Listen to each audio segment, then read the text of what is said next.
کپڑے بھی بڑے سفید ہیں، جب چیخے گا نا بڑا مزہ آئے گا۔ عجیب مذہب ہے جو لوگوں کو ستا کر خوش ہونے کی دعوت دیتا ہے۔ ہمارا مذہب تو وہ ہے کہ جو کہتا ہے لوگوں کو خوش کرنے میں ہی اس کی خوشی ہے۔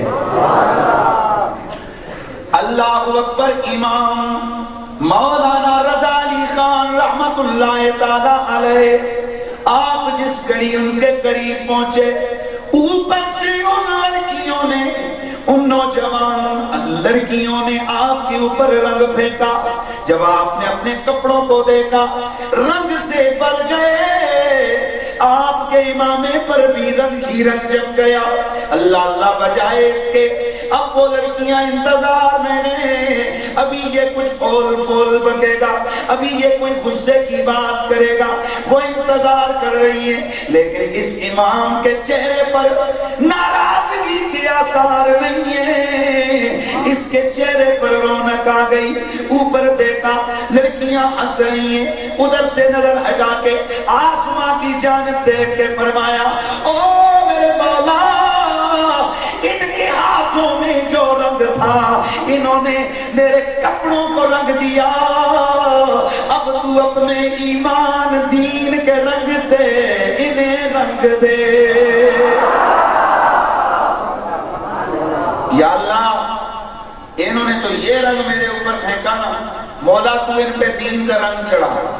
بس عجب کیفیت ہوئی، شام کو جب ہولی کا میلہ ختم ہوا، محلے میں رولا پڑ گیا، فلانے رام کی بیٹی بھی مسلمان ہو گئی، فلانے کی بیٹی بھی مسلمان ہو گئی ہے۔ یہ ہوتا ہے اللہ والوں کی دعاؤں میں اثر۔ تو وہ دادا، ان کا پوتا امام احمد رضا، اللہ اکبر، بچپن میں استاد کے سامنے بیٹھے، پڑھایا، پڑھو الف با تا، حروفے جاتے ہیں سب کو، اچھا، عین غین فا قاف لام میم نون واو ہا حمزہ، غلط۔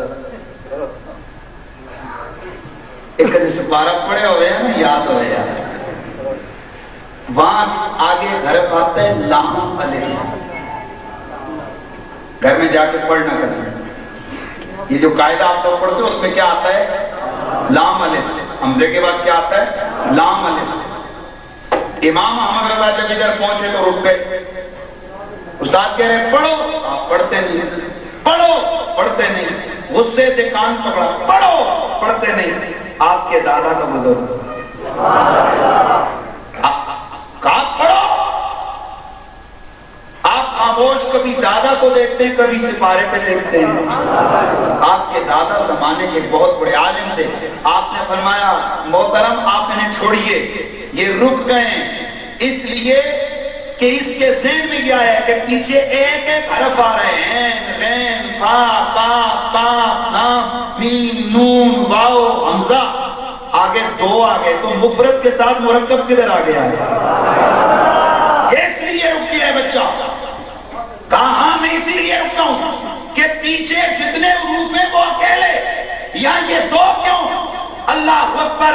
تو آپ کے دادا نے فرمایا بیٹا دراصل یہاں پر الف کو پڑھانا مقصود ہے، اور الف وہ ہے جو کسی لہجے کے بغیر سمجھا بھی نہیں جا سکتا، پڑھا بھی نہیں جا سکتا۔ آپ اردو والے الف کو مت سمجھیے، یہ عربی والا الف ہے۔ الف جس کے اوپر زبر زیر پیش آ جائے وہ الف نہیں رہتا، اس کو حمزہ کہتے ہیں، عربی میں اس کو حمزہ کہتے ہیں۔ تو جو الف ہوتا ہے اس کے اوپر کوئی نہیں، تو اب الف بغیر کسی کے ساتھ لگنے کے پڑھا ہی نہیں جا سکتا۔ سمجھئے غور سے، بغیر کسی حرف کے ساتھ لگنے کے الف پڑھا ہی نہیں جا سکتا۔ اور وہ بھی کب پڑھا جائے گا؟ جب اس کے ما قبل زبر ہوگی تو پھر پڑھا جائے گا لام الف لا، یا الف یا، با الف با۔ سمجھ آ رہی ہے؟ تو آپ رک گئے۔ عمر پاک ہے 4 سال، 3 سال ہے میرے خیال میں، آپ تو غالباً 3 سال، دماغ وہ سوچ رہے جو آج کا مفتی بھی نہیں سوچ رہا. اللہ اکبر. پھر رک گئے. کہا بیٹا مجھے پتہ ہے تیرے ذہن میں یہ سوال آ گیا ہے کہ یہاں لام کے ساتھ ہی الف کو کیوں ملایا ہے؟ یا تو ملا دیا جاتا باقی کو. آپ نے فرمایا بیٹا دراصل لام اور الف دونوں میں مناسبت یہ ہے کہ ان کی صورت معنوی بھی ہے اور ان کی صورت حیث قضائیہ بھی ہے کہ یعنی لام الف لا کو اگر عربی کے طور پر لکھیں ادھر سے لکھیں تب بھی اسی طرح، ادھر سے لکھیں تب بھی اسی طرح آتا ہے. اللہ اکبر.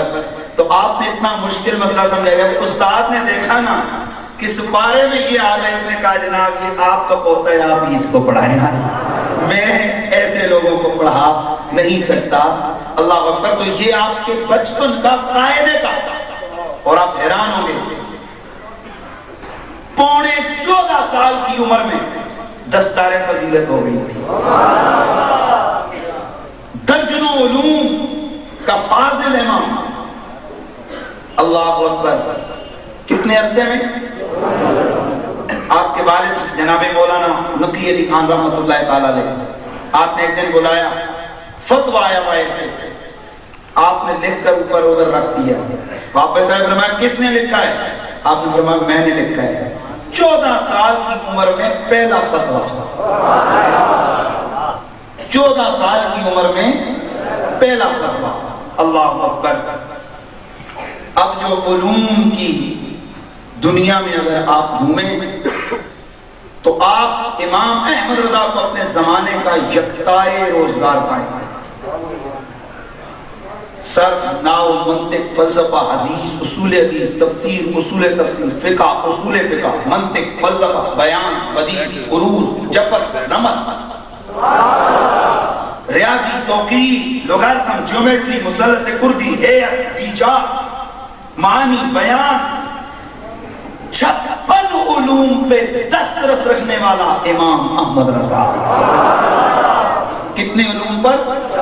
اور صرف زبانی کلامی نہیں، آپ کی تصانیف موجود ہیں حال میں، ابھی جا کر دیکھیے. اللہ اکبر. بڑا مشہور واقعہ ہے آپ کا کہ ایک مشکل مسئلہ آپ کے تعلق والے تھے پروفیسر صاحب، تو وہ یونیورسٹی میں پڑھا رہے تھے تو ریاضی کے ایک مسئلہ ایسا آیا کہ پروفیسر آپس میں الجھ گئے. بڑی انہوں نے کوشش کی لیکن وہ مسئلہ حل نہ ہوا. چنانچہ انہوں نے کہا جاتے ہیں. اس زمانے میں جرمنی کی یونیورسٹیوں کا بڑا نام تھا. کہا چلو جرمنی میں جائیں گے، وہاں سے ان چیزوں کا اس کا حل کریں گے. تو آپ کے ایک مرید تھے، انہوں نے ان پروفیسروں سے کہا یار جہاں تم نے جرمنی جانے وہاں ایسا کرو کہ احمد رضا ہمارے فاضل ہیں، عالم ہیں، کہا کرتے ہیں، کہا مفتی ہیں. تو کہا آپ ان سے آئیں تو شاید مسئلہ حل ہو جائے. سب نے تاکہ لگایا کہ جہاں اتنی بڑی یونیورسٹی کے پروفیسر عاجز بن کے بیٹھ گئے وہاں مولوی مسئلہ حل کرے گا.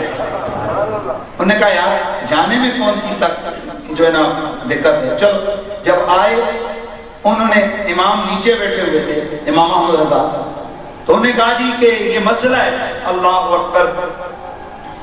آپ نے وہیں سے لکڑی اٹھائی، اس کو وہیں پر نیچے بیٹھ کے لکھنا شروع کیا، بیٹھے بیٹھے مسئلہ حل کر کے. اور وہ پروفیسر صاحب جب اٹھے تو انہوں نے کہا واہ یار ہمیں تو پتہ ہی نہیں ہے کہ کیا ایک عالم بھی اس قدر ان علوم میں بھی ماہر ہو سکتا ہے. اور آج 100 سال ہونے کو ہیں.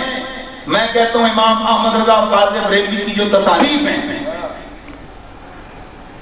چیلنج کر کے کہتا ہوں موجودہ دور کا جتنا مرضی بڑا ریاضی دان حیات دان لے کے آؤ، آپ کے نکالے ہوئے اعداد اور شمار حیران کن انداز میں. آپ کمپیوٹر آ گیا اور ابھی ایک نیا نقشہ نماز کے اوقات کا لوگوں نے کمپیوٹر پر بنایا. جب امام احمد رضا قاضی بریلوی کے آج سے 100 سال پہلے کے لکھے ہوئے اوقات نماز کے اس نقشے کو اور ان منٹوں کو، سورج کے طلوع کو، سورج کے غروب کو جب انہوں نے چیک کیا، سوائے 1.5 منٹ کے فرق کے کوئی فرق نہیں نکلا. اور وہ بھی نقشہ لکھنے والا کہتا ہے شاید میں غلط ہو جاؤں گا لیکن احمد رضا غلط نہیں ہو سکتا.